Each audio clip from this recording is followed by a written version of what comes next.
Está chegando o nosso horário, nosso estudo. Boa tarde. E Cássia, seja muito bem-vinda. Que a gente possa harmonizar nossos pensamentos, trazendo o Mestre Jesus, trazendo aqueles a quem amamos, quem queremos bem, desejando bem para a humanidade, preparando nossa mente para os trabalhos que virão. E não trabalhamos apenas aqui no plano físico, mas nosso verdadeiro trabalho é no plano espiritual. Aqui a gente está educando-se, e isso é muito importante no nosso percurso, enquanto encarnados, espíritos que precisam ser direcionados ao caminho do amor, ao caminho do perdão, do bem. Essa é a nossa grande missão. E os caminhos que Amélia Rodrigues nos apresenta neste livro, em toda a sua obra, é justamente esse olhar, esse caminhar do mestre, essa beleza de suas ações, de seus pensamentos. Não apenas para aqueles que estavam ao seu redor, mas para o todo. E isso reflete claramente em nossas vidas até hoje. E irá refletir por toda a nossa caminhada. Porque ele é amor, é o reflexo de Deus para conosco. Foi ele que nos apresentou a Deus, o verdadeiro Deus, o nosso Pai, trazendo essa aproximação, nos permitindo olhar a Deus como olhamos para alguém que amamos profundamente, que nos ama profundamente. Boa tarde, Felipe. Seja muito bem-vindo. Então, no nosso percurso, como espíritas, que hoje, né, sempre reencarnação nos encontramos, nós temos o compromisso de trabalhar intimamente aquilo que enxergamos como falta,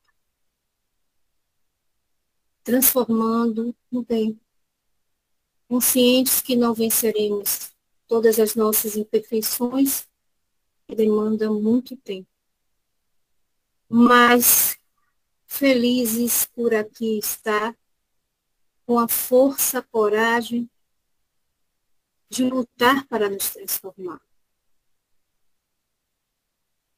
Porque essa doutrina nos apresenta a nossa responsabilidade e nos dá a oportunidade de caminharmos, não alimentando a culpa, mas vencendo, transformando-a em algo positivo em nossa vida.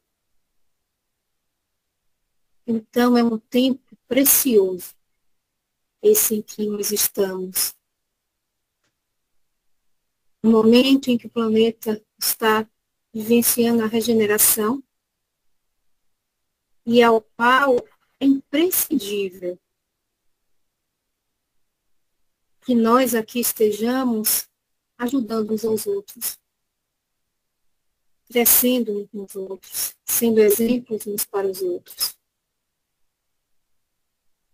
Então, para iniciarmos a nossa prece, que nós sejamos gratos sempre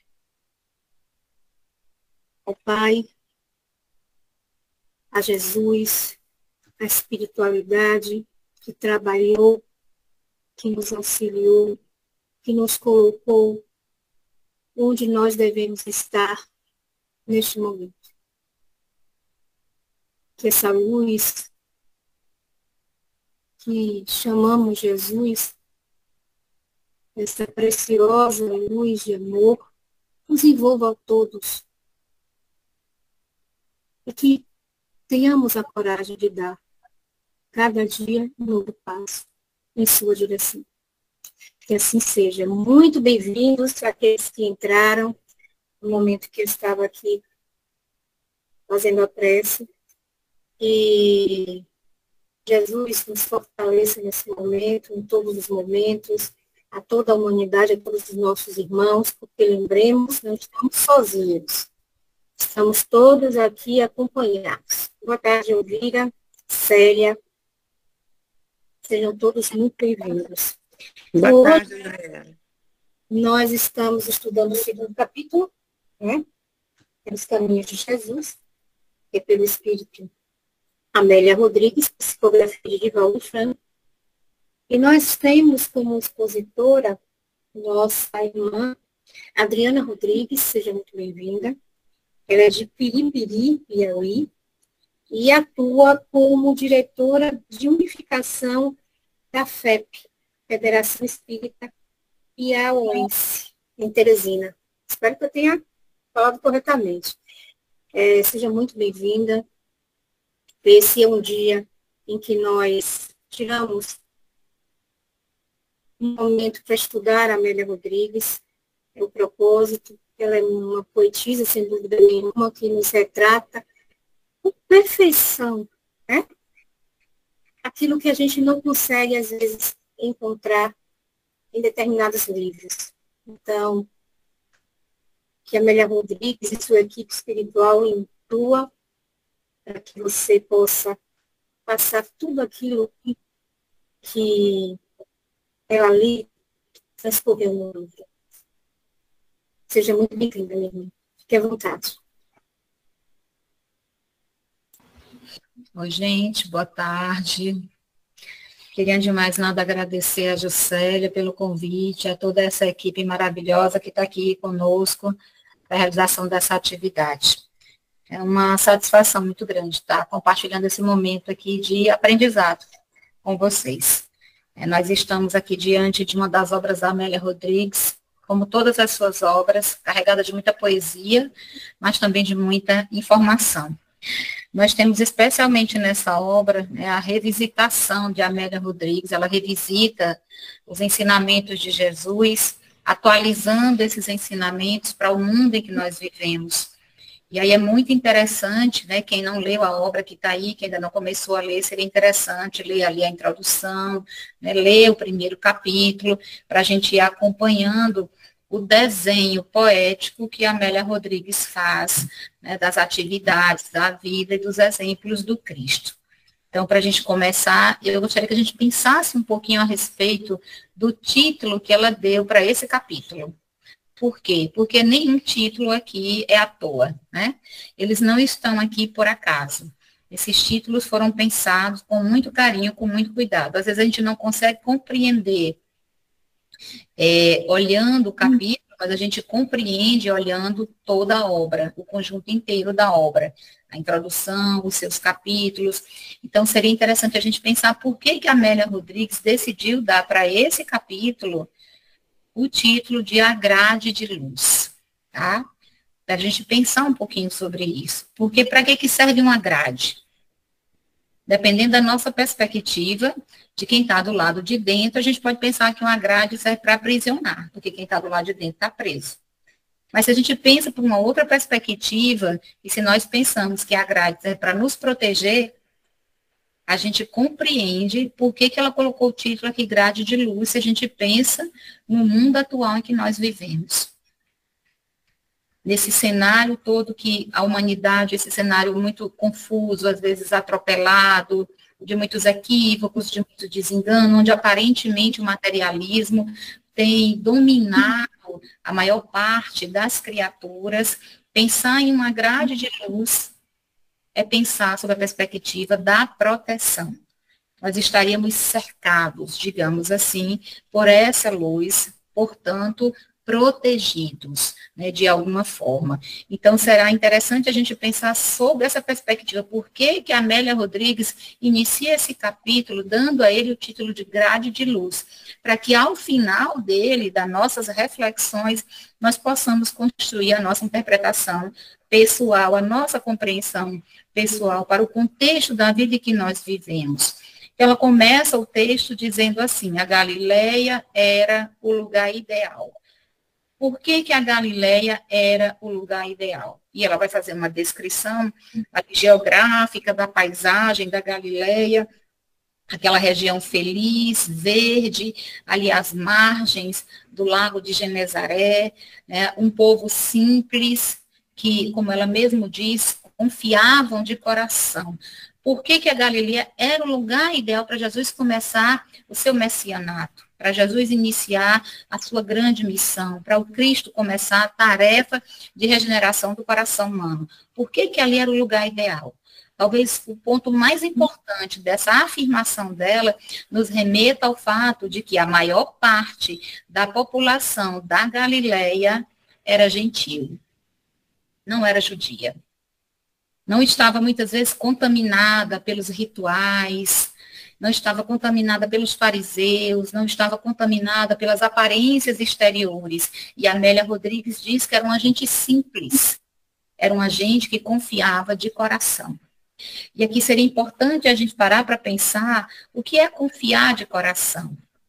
É dentro dessa perspectiva que ela vai apresentar os ensinamentos do Cristo, né, as suas lições. Confiar significa fiar com alguém, ou seja, construir algo com alguém, né? Produzir algo com alguém. Confiar significa exatamente isso.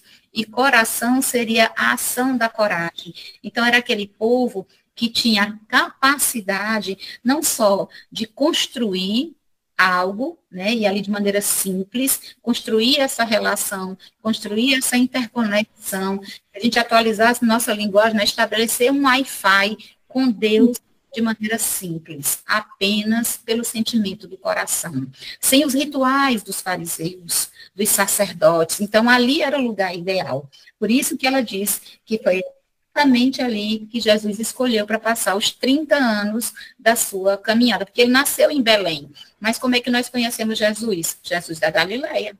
É assim que nós o conhecemos, porque foi lá onde ele passou a maior parte do seu tempo. Eu me lembro dos meus tempos de católica, né, especialmente ali. Oi, vocês estão me vendo?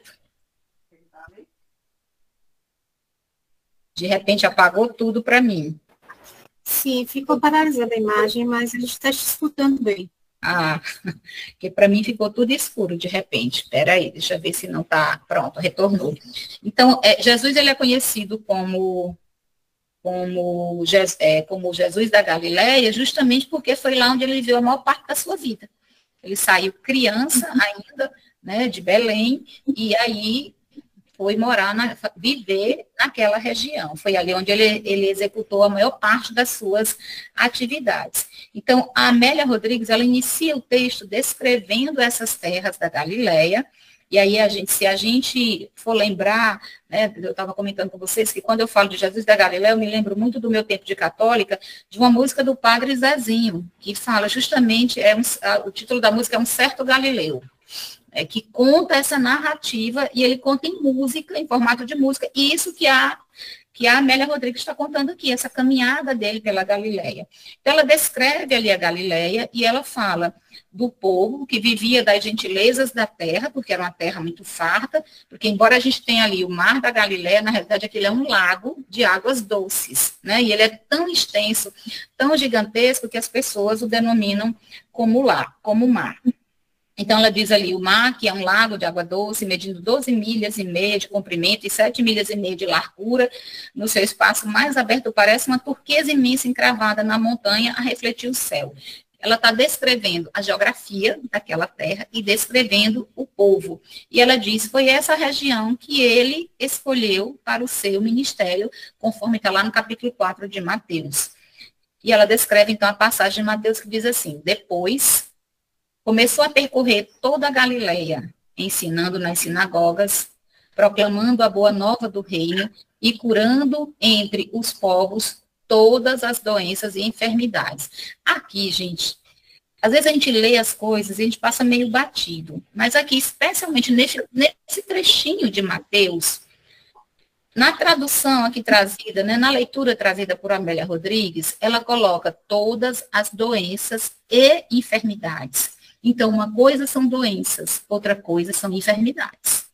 Elas não são a mesma coisa, né? Por que elas não são a mesma coisa? Porque elas se separam. E eu já vi algumas traduções em que ou aparece apenas todas as doenças ou aparece apenas todas as enfermidades, mas aqui ela faz questão de colocar as duas coisas. E nós vamos já entender por quê. Porque lá na frente, ainda em Mateus, ela vai dizer o seguinte: a sua fama estendeu-se por toda a Síria.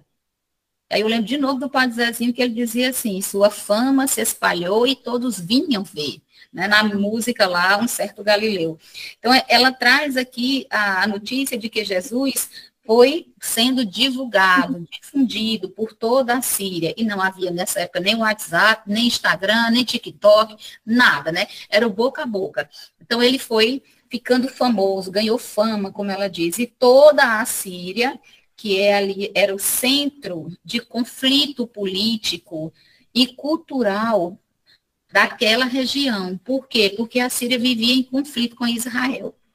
Conflito político, conflito cultural.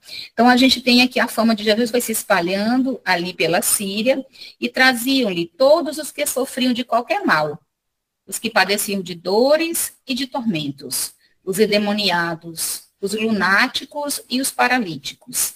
E ele a todos curava. Seguiram-no grande multidão vindas da Galileia, da Decápole. A Decápole, gente, era um território que ficava ali entre a Jordânia e a Síria, composta de 10 cidades. Então, algumas pertenciam à Jordânia, outras pertenciam à Síria. Era aquela região toda ali de Decápolis. E Jerusalém, da Judéia e de Além Jordão. Então, toda aquela região ia em busca do amparo e do consolo do Cristo. Mas aqui ele define quem eram esses adoecidos. Eram aqueles que padeciam as dores, os tormentos. Aí ele especifica os endemoniados, os lunáticos e os paralíticos. Aqui a gente já consegue fazer uma relação com doenças e enfermidades. Porque lá adiante a Amélia Rodrigues vai justamente comentar quem são os lunáticos, quem são os endemoniados, né, e quem são esses paralíticos. E aí ela vai mais adiante e diz, comentando já a passagem de Mateus, porque é tão sutil esse trabalho que ela faz, essa travessia que ela faz do versículo para o próprio comentário dela, que a gente parece que está lendo um texto só.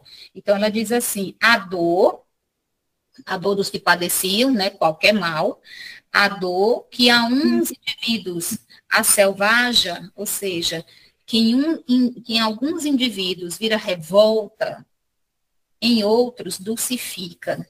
E aqui ela traz uma lição que nós aprendemos com a própria doutrina espírita e com Cristo. A dor, segundo o benfeitor Emmanuel, na obra Ceifa de Luz, é a divina mestra.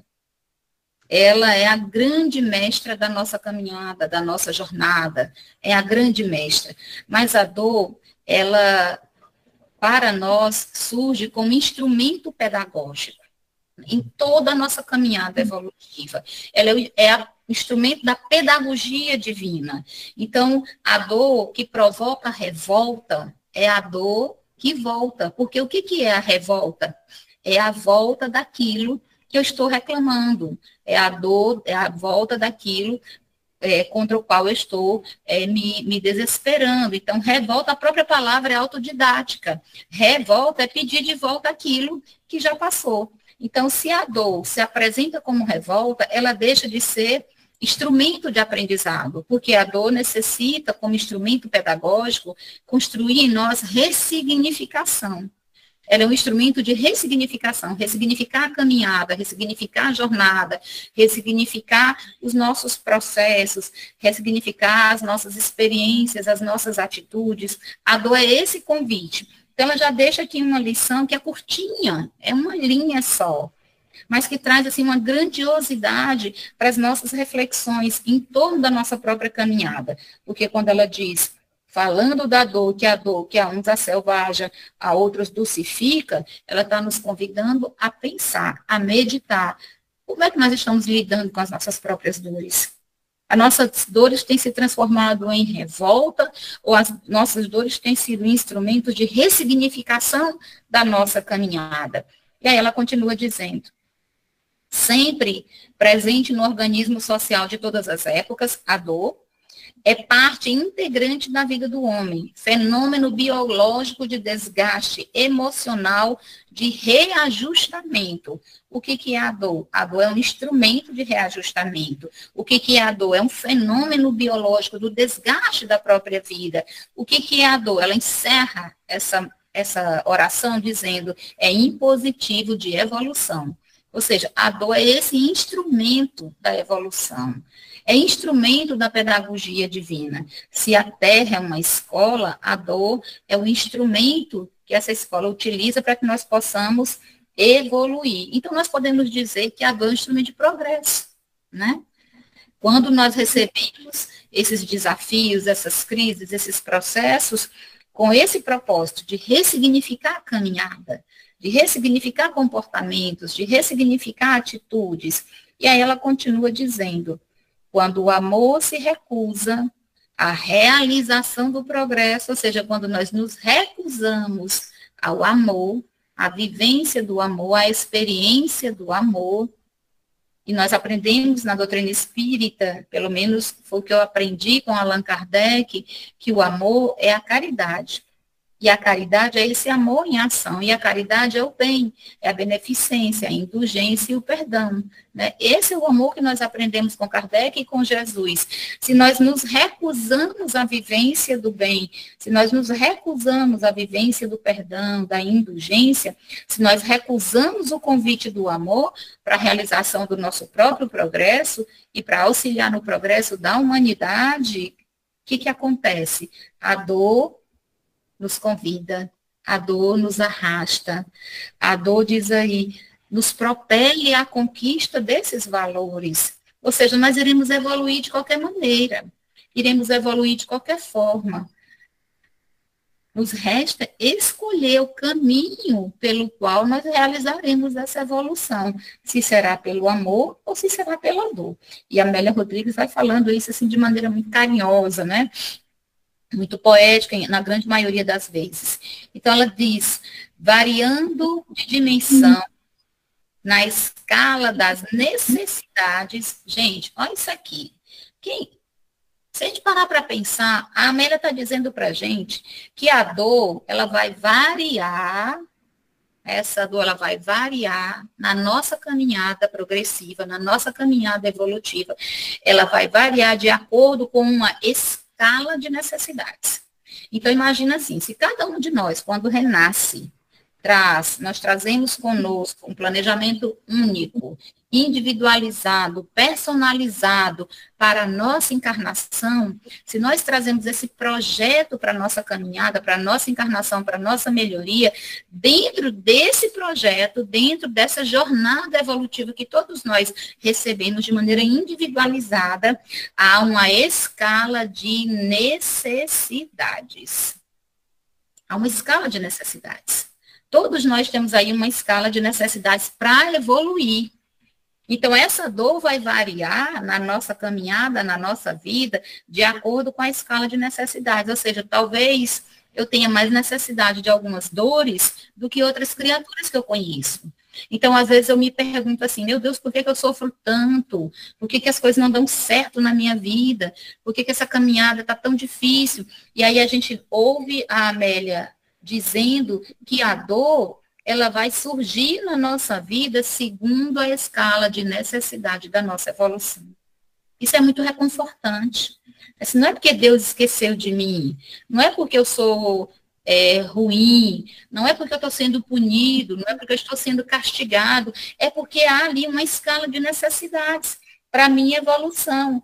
E aí ela continua dizendo, ninguém há que não a experimente ou que a desconheça, ou seja, na Terra, todos nós experimentaremos ou conheceremos em algum momento a amiga dor, que chega para nos convidar, para nos tirar do mundo da ilusão.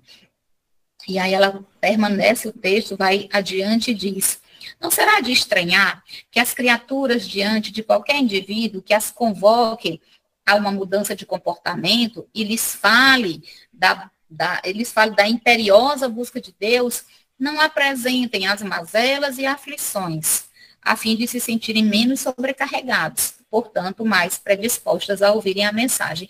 Normalmente, quando nós somos convidados, né, para mudança de comportamento, quando nós somos convocados a compreender a justiça divina, geralmente nós falamos das nossas mazelas e das nossas aflições. Ah, porque você não sabe o que é que eu passo, porque você nem imagina como é que é a minha vida, porque você não sabe das minhas dores. Então, a gente usa o argumento das nossas aflições para ir justificando, muitas vezes, a nossa falta de intimidade com Deus. Porque Deus jamais se aparta da gente. Somos nós que muitas vezes vamos nos distanciando dele e vamos perdendo intimidade com o nosso Pai. Então, parece que nós temos, assim, muitas vezes o prazer de falar do nosso sofrimento, da nossa dor, das nossas desditas, porque parece que isso nos faz sentir menos sobrecarregados, né? É uma forma de aliviar. A própria psicanálise já diz, através de Freud e de Jung, que falar cura. Então, assim, a gente vai aliviando a dor à medida em que vai falando, vai se queixando. Mas só a queixa, só a reclamação, só a revolta não resolve, porque reclamar é pedir de novo, e é pedir com muita vontade, e é clamar pelo que já foi. Revolta, a mesma coisa, é pedir de volta tudo aquilo que já passou. E aí a gente precisa olhar com muito carinho para essa nossa caminhada e perceber se nós estamos dispostos, como diz a Amélia Rodrigues aqui, a pelo menos ouvir a mensagem de Jesus.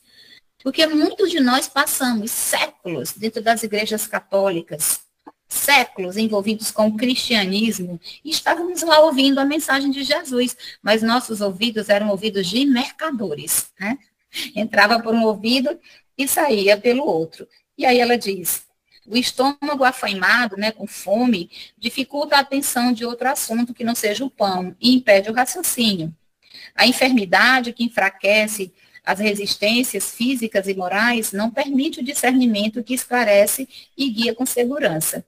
Diante de Jesus, os homens tornavam-se crianças e despiam-se dos atavismos, né, dos seus instintos, apresentando-lhes as fraquezas e rogando-lhe apoio. Ou seja, a multidão, de um modo geral, caminhava ao encontro do Cristo, despidos dos seus atavismos, mas buscando ali, rogando a ele que os auxiliasse nas suas fraquezas, pedindo-lhes apoio. Mas a grande maioria estava enfermado ou com fome.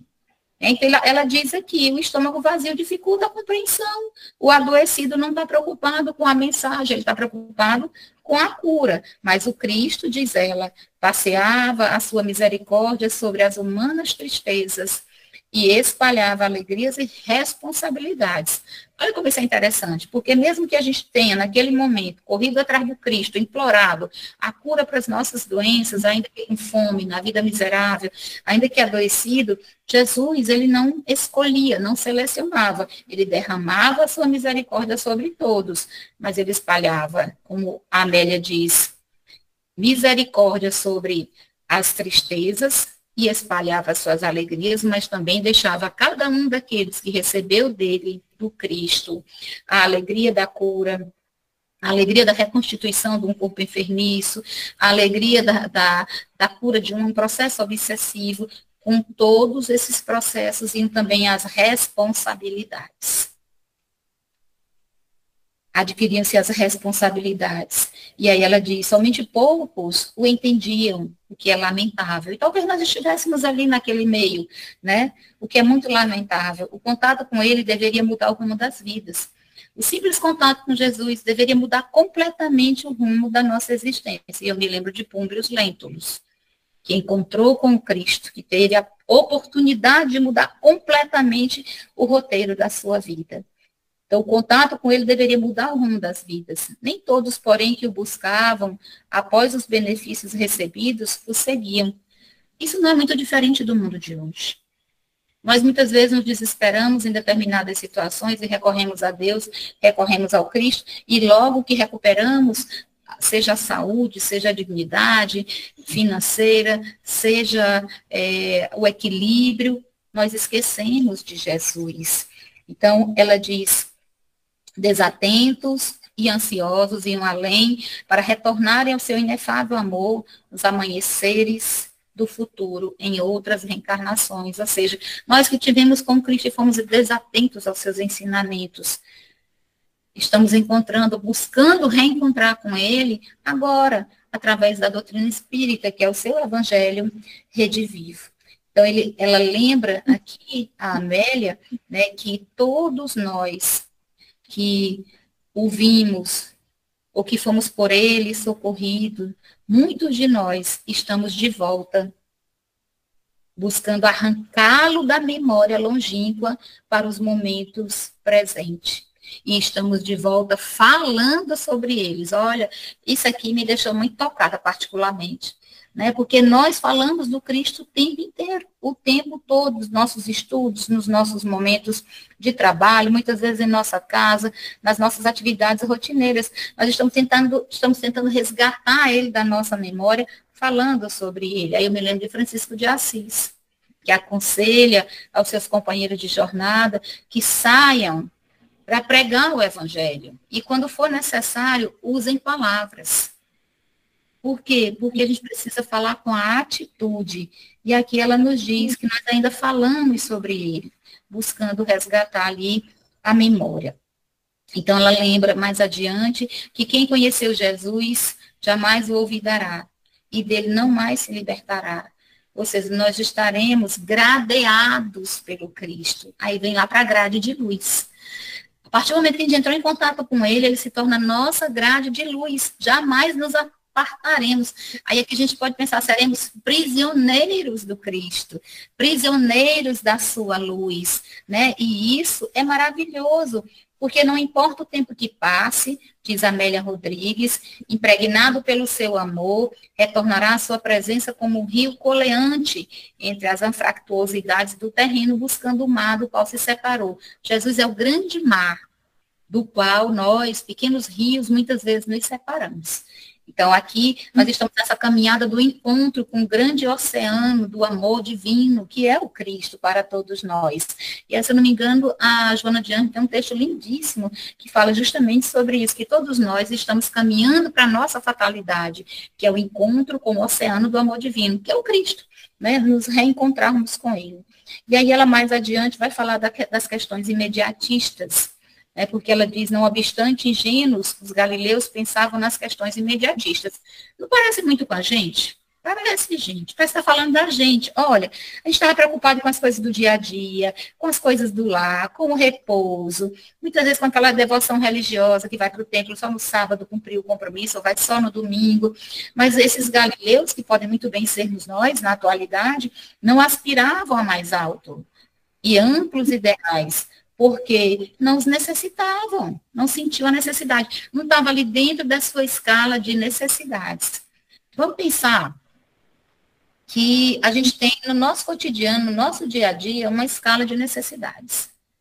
Vamos colocar aí na nossa mente, colocar mentalmente qual é a escala de necessidade da nossa semana, que amanhã já é segunda-feira.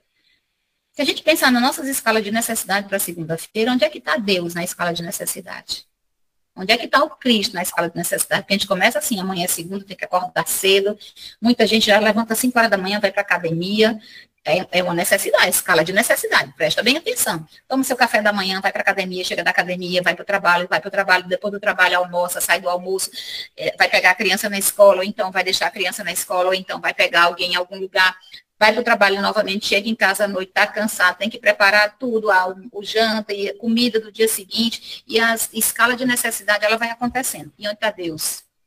Onde está o momento da prece? Onde está o momento da oração? Onde está o momento da reflexão? Onde está o momento da meditação? Onde está o momento da conexão com Deus? Onde está?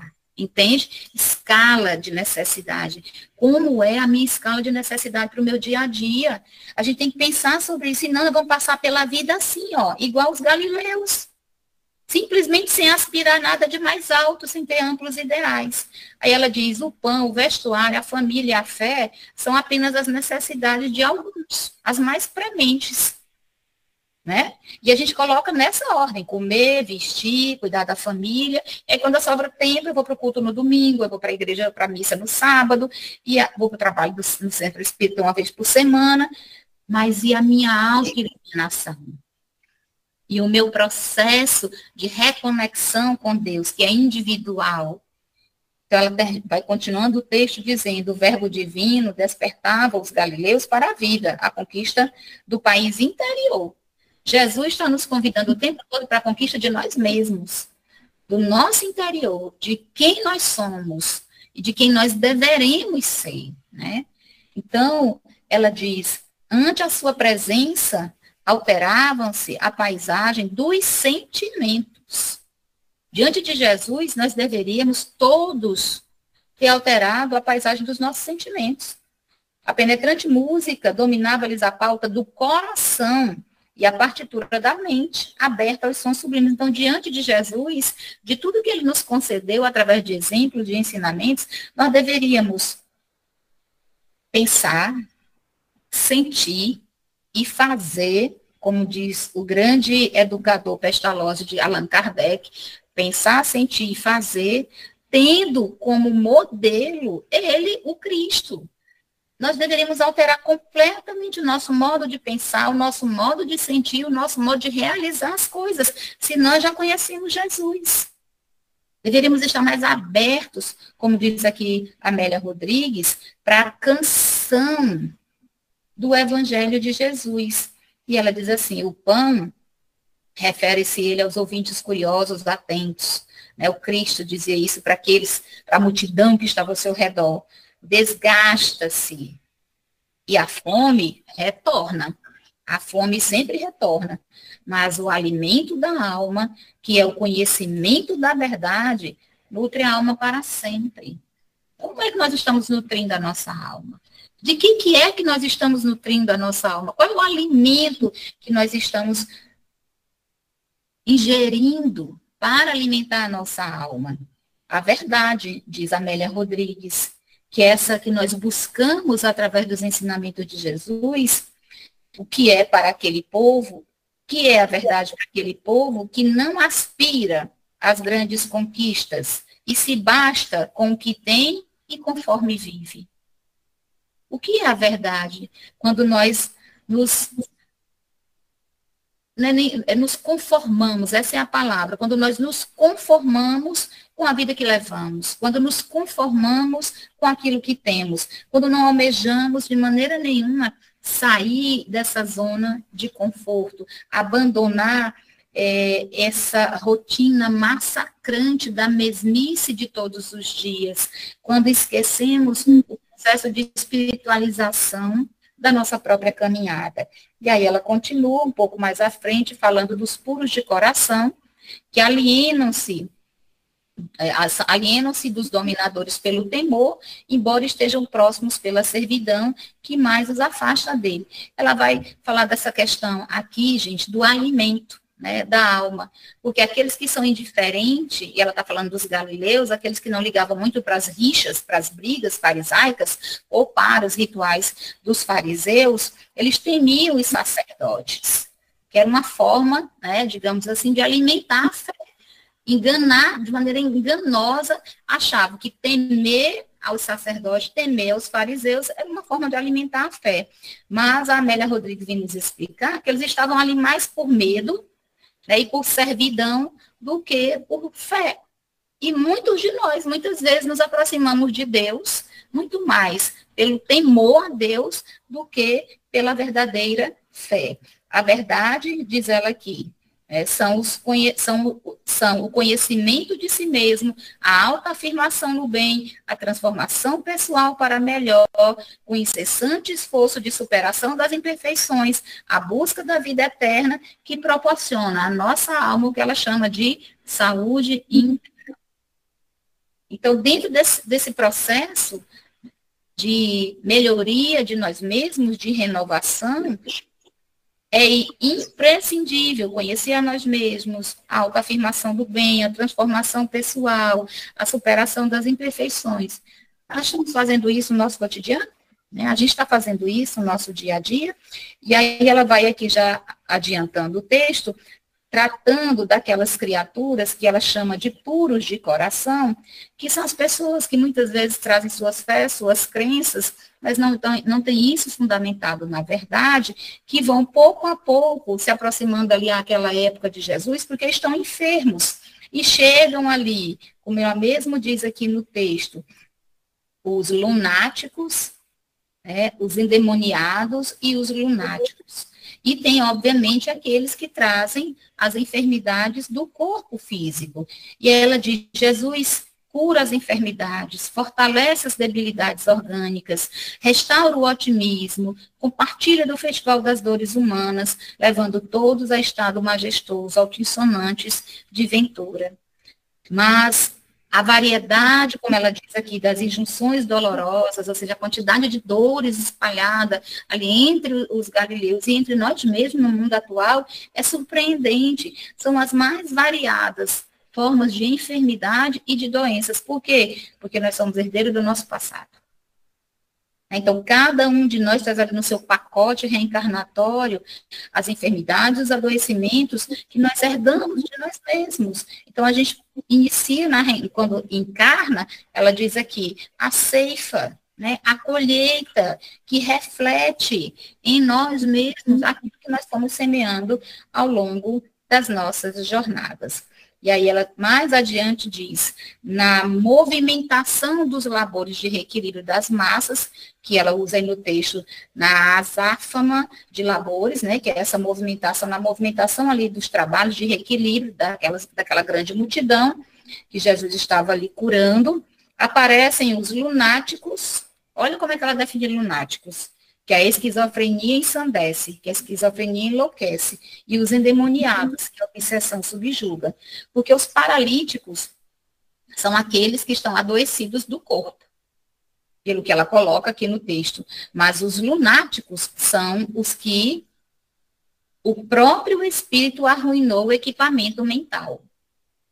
Aqui, quando ela define lunático e ela diz que a esquizofrenia ensandece, mais adiante ela vai dizer que no primeiro caso, nós somos lunáticos quando o nosso próprio espírito arruina o nosso equipamento mental. A gente tem uma ideia fixa e começa, não muda o pensamento, não muda o sentimento, então nós vamos adoecendo o próprio espírito e nos tornamos lunáticos. E aqui é um processo de autoadoecimento. E no caso dos endemoniados, ela se refere à interferência de outra mente que desestrutura a linha da razão e do comportamento, aqui a gente tem a obsessão. Então, em um caso é a auto-obsessão, o lunático. No outro caso é a obsessão, né, de um espírito para um outro espírito, seja encarnado ou desencarnado. Dois processos aqui de adoecimento que Jesus também buscava libertar, mas que a Amélia Rodrigues explica de maneira muito clara que a consciência culpada, que fugiu à justiça, esculpia em si mesma os tormentos de que precisa para o ressarcimento da dívida. E aqui a gente tem o caso do lunático, né? Aquela pessoa que adoeceu a si mesma, passou pelo processo da auto-obsessão. A consciência culpada, auto-obsessão. A consciência em débito, cede campo ao cobrador, obsessão. E Jesus conhece os altos flagelos e identifica os perseguidores. Altos flagelos no processo de auto-obsessão, os perseguidores no processo de obsessão. E ele vai ali desembaraçando a todos, vai socorrendo a todos, amparando a todos, como ela diz, do cipoal da perturbação, pedindo-lhes que se lhe reabilitem. O convite é para que a gente se reabilite, para que a gente se regenere, para que a gente se recupere, para que a gente mude a conduta, para que a gente mude o comportamento, mude o pensamento, mude o sentimento. O convite de Jesus é esse. E não voltem mais a se comprometer. Por isso que ele dizia, vai e não peques mais. Era o convite de Jesus o tempo todo. E a Amélia então diz, é imperioso que essa recomendação seja seguida, a fim de que não venhamos a tropeçar em problemas maiores. emaranhando-nos em dificuldades mais graves e danosas. E aos inclementes perseguidores, aqueles que perseguem, concedia também a liberação, facultando que sejam afastados e cresçam no amor, no perdão, evoluindo no rumo do próprio bem e do bem geral. Então, aqui a gente tem um cenário que é muito atual. E a gente também tem aqui a comiseração e a misericórdia de Jesus o tempo todo nos auxiliando. Porque quando ele nos libera dos adoecimentos da auto-obsessão, ou nos libera do adoecimento da obsessão, ele diz, vai e não peques mais. É a sua recomendação. E ela termina o texto dizendo, as multidões chegam de toda parte para ouvi-lo e beneficiar-se, como nós até hoje, nas casas espíritas, nos templos religiosos. A grande luz está no mundo. E durante aqueles dias não haverá escuridão. Sua claridade impregna os homens, as paisagens onde brilha, e fugirá através dos tempos, no rumo do futuro e da humanidade de amanhã. Buscaram-na ontem as multidões aflitas e disputam-nas hoje as futuras civilizações enlouquecidas, seguindo o atavismo dos benefícios externos, sem a real preocupação de colocá-los no mundo íntimo, a fim de que nunca mais haja trevas. Nós não podemos mais perder tempo apenas com o culto exterior. A hora, como diz Amélia Rodrigues, é de colocar no mundo íntimo de cada um de nós os ensinamentos do Cristo, para que se faça luz e para que nós tenhamos em torno de nós a grade de luz a nos proteger. Por um pouco mais, diz Amélia Rodrigues, ainda será assim, ainda seremos muito atormentados. Quando realmente estiver cansado. A minha candidatura à Junta de Freguesia de Rimeira. Somos nós, né?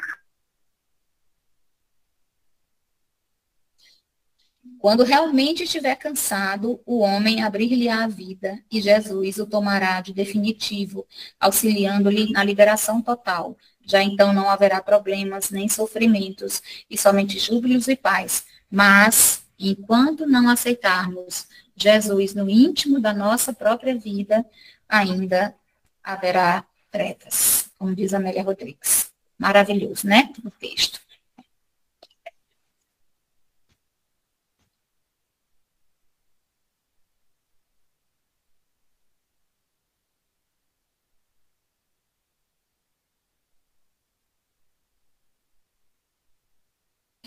Prontinho, meus amores. Bem, Adriana, só nos cabe de agradecer. Alguém gostaria de fazer alguma pergunta, alguma colocação, tirar alguma dúvida? É o momento. Fiquem à vontade. Esse foi o jovem Galileu, né, Adriana, onde diz a música que tinha e que tem tanto amor por cada um de nós, né? Essa canção é muito linda, do Padre Zezinho, né? Onde relata exatamente o que o Cristo foi, né, na Galileia. Isso mesmo, o que o Cristo foi e o que ele é para todos nós, né, até hoje. Maravilhoso.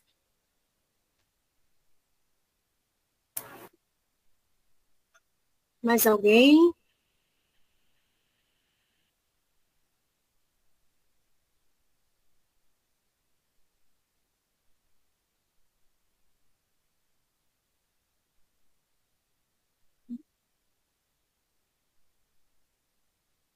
Eu acho que a Adriana botou todos para pensar, viu, Andréa?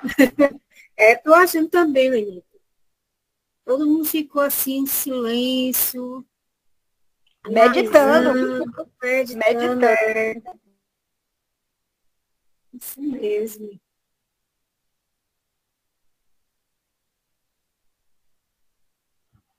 Nós temos ainda 12 minutinhos.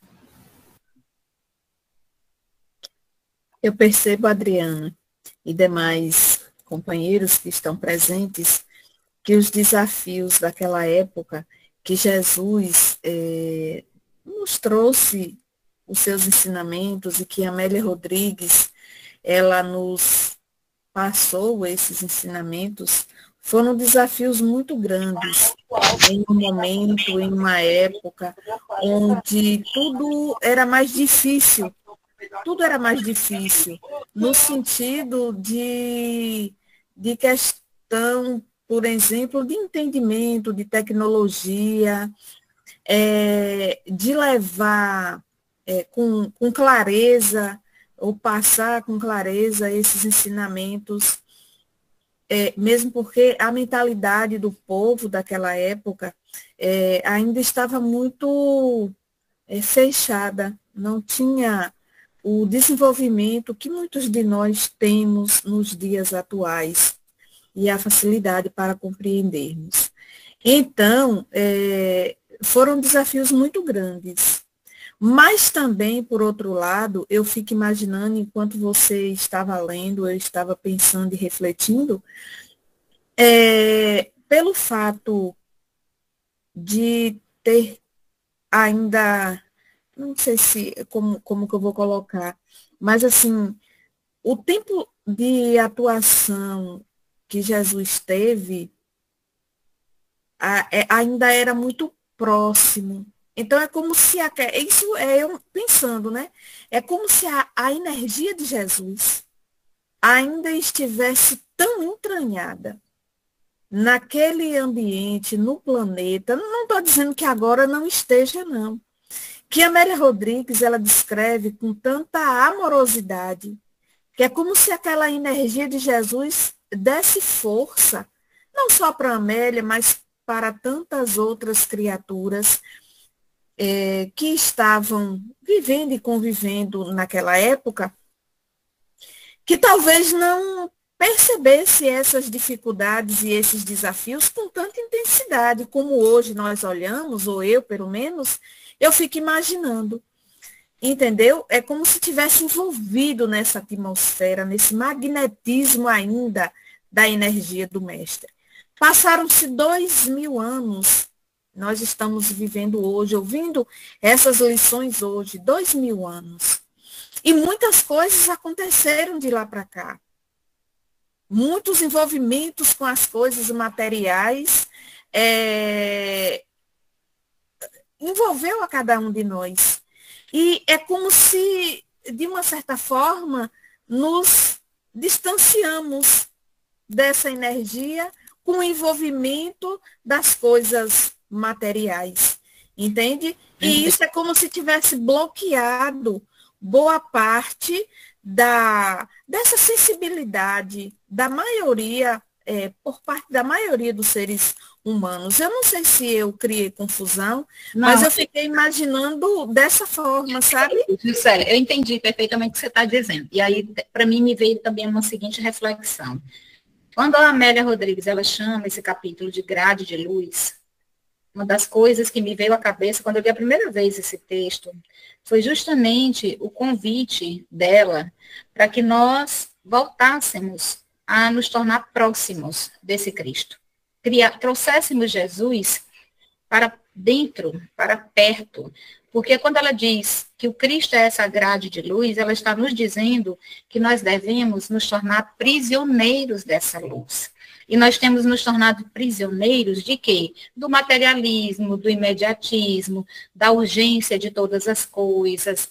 Normalmente nós vivemos a maior parte dos nossos dias para as coisas da matéria. É só a gente fazer uma pequena e ligeira avaliação da nossa caminhada. Mas a gente pode quebrar esse ciclo vicioso, estabelecendo essa relação de proximidade, porque eu acredito firmemente, na realidade eu sei, que todos nós estivemos circulando entre o Cristo naquele período em que ele viveu na Terra. Nós apenas não conseguimos, como você mesma disse, reter a sua energia amorosa para que pudéssemos alçar voos junto com aqueles que conseguiram acompanhá-lo. Nós estamos aqui na retaguarda. É por isso que ainda falamos do Cristo, ainda não vivemos como Jesus. Mas quando ela coloca aí a grade de luz, ela está nos dizendo que nós, se a gente olhar pela perspectiva de que nós precisamos trazer o Cristo para dentro de nós, e nos tornarmos prisioneiros dele, isso significa que nós vamos estar protegidos de todo mundo lá fora, que nos desequilibra, nos desarmoniza. Isso não significa que a gente vai abandonar todas as nossas tarefas materiais, não é isso. Mas eu posso passar 24 horas do meu dia conectada com Cristo. Em tudo que eu for fazer, em absolutamente tudo, colocar ele como a prioridade. iniciar o meu dia ligando o Wi-Fi da minha fé, através da prece, através da oração. Às vezes, a primeira atitude que a gente tem quando acorda de manhã é ligar o celular. Então, liga o Wi-Fi da oração. Vai tomar seu café, né? Na mesa do meu café da manhã, um hábito que eu tenho, o evangelho está sempre em cima da mesa, porque se eu vier tomar um café, eu fizer um lanche, eu vier almoçar, eu vou fazer uma leitura, nem que seja de um parágrafo do evangelho. Então, criar o hábito de trazer Jesus para perto. E é para perto de nós mesmos, porque às vezes a gente pensa em trazer ele para perto através da caridade, do auxílio ao outro, do trabalho na casa espírita. Isso aí também nos aproxima dele. Mas o que ele deseja mesmo, como diz aqui a Amélia, é voltar para o campo íntimo, é mergulhar na nossa intimidade. Então, acho que somos nós que estamos precisando ir ao encontro dessa energia, e ao encontro dessa luz. Então, vamos nos cercar das grades do seu amor, permanecer lá dentro, porque nós nos afastamos demais de Jesus. A gente se afastou demais dele, a gente acabou perdendo o roteiro, né? E ele é o caminho. Então, vamos voltar para perto dele, né? Vamos começar a espiritualizar o nosso cotidiano, a espiritualizar o nosso dia a dia. Eu acho que esse é um bom caminho e tenho a impressão de que é isso que a Amélia está convidando a todos nós quando ela diz pelos caminhos de Jesus, né? Nos aproximar dele, seguir as suas pegadas.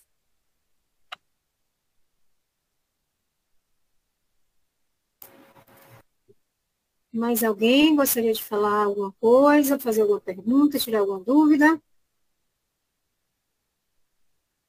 Não? Então, só nos cabe agradecer a oportunidade hoje, né, de estarmos unidos em um pensamento e agradecer a Adriana pela oportunidade também de nos trazer o seu olhar e nos fazer refletir sobre tudo aquilo que nos passa a Amélia, né, neste capítulo. Então, que possamos nos colocar nessa condição de trabalhadores do Cristo diariamente. E a colocação dela é muito correta, porque na atualidade nós nos prendemos muito às questões materiais, trabalho, filhos, né? Casamento, mas esquecemos o que nos é também primordial, que é justamente o Cristo, é justamente Deus. Então, que nós possamos, sim, refletir cada vez mais e buscar esse Deus, esse Mestre que habita dentro de nós, né? Que eles estão aqui na nossa consciência, nas inúmeras existências que tivemos, sem dúvida nenhuma, nos erros, nos acertos, eles sempre estiveram pacientemente ao nosso lado. Então, finalizamos a agradecer a oportunidade de estarmos reunidos, auxiliando não só a nós encarnados, mas os desencarnados que nos acompanham, através das nossas casas espíritas, desses irmãos que sempre buscam em cada um de nós, que buscamos a Deus, que buscamos o Jesus, que estudamos, trazer esses que ainda estão na ignorância para poder aprender, pelo menos uma pequena luz, para que eles possam se dirigir de uma forma melhor no futuro. Assim fomos nós em algum momento, hoje estamos melhor, na próxima encarnação, com certeza, melhoraremos um pouco. E assim que sigamos esses caminhos que nos deixou Jesus, esse roteiro de extrema importância para sermos homens e mulheres de bem, espíritos, né? conscientes cada vez mais.